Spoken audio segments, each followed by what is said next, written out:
পুঁই পাতা দিয়ে ভাজি করতে এটা নেওয়ার পর এটা শেষ পরিণতিটা ওটা হবে, হ্যাঁ? ডেকা মাছ দিয়ে এনে ভাজি করতে হবে। ডেকা মাছ দিয়ে এনে ভাজি করতে হবে। কি গাছের পাতা এটা? পাটা শাক, হ্যাঁ? পাটা শাক, পাটা শাক? এরকম করছেন কেন? মূলবা হবে। এটা তো শুকনা শাক। শুক্তো শাক মানে টক লাগে, টক লাগে? আমি তো নতুন দেখলাম ওই শুনতেছি।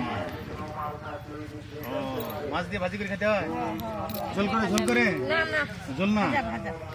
এখন কি ভাজি করে খাওয়া যাবে? না, এই শুকনা দিয়ে এটা খাওয়া যাবে। কিন্তু এরকম করতেছেন কেন? এটা কালো হবে। ওইটা শুকায় শুকায় রাখি দিবেন? না, কালো হবে। এই বলি যে শুকায় শুকায় কি করে রাখি দিবেন ওই কৌটার মধ্যে? তারপর একটু একটু করে রান্না করে খাবেন মাছ দিয়ে? ও, আর এমনি শুকায় থাকে না এরকম না মশলায়? শুকায় থাকে না? এমনি ওলা ভালো নি। ও, খুব টেস্ট না? খুব মজা। আচ্ছা, এটা এরকম করার পর যে নাড়ি দিছে বা শুকানোর জন্য কোথায় সেটা একটু দেখো। আচ্ছা, দেখি ওই যে শুকাইতে দিছে সেটা একটু দেখি। আসেন দেখি, আসেন দেখি আলামিন, এটা শুকাইতে দিছে এটা।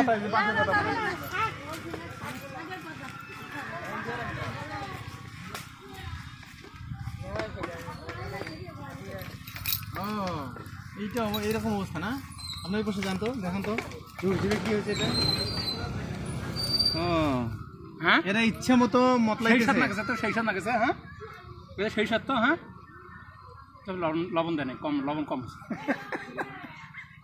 এটা মনে হয় শুকানোর পর আর একটু মশমশে হবে। কোটের মধ্যে রেখে দিবে, কিছু কিছু করে বের করবে। এ ভাইজান, এটা কি নিম পাতা? এই তো পাটা শাক কোনটা? পাট শাক। ও পাট পাট। হ্যাঁ, বুঝতে পারছিস, রাখেন।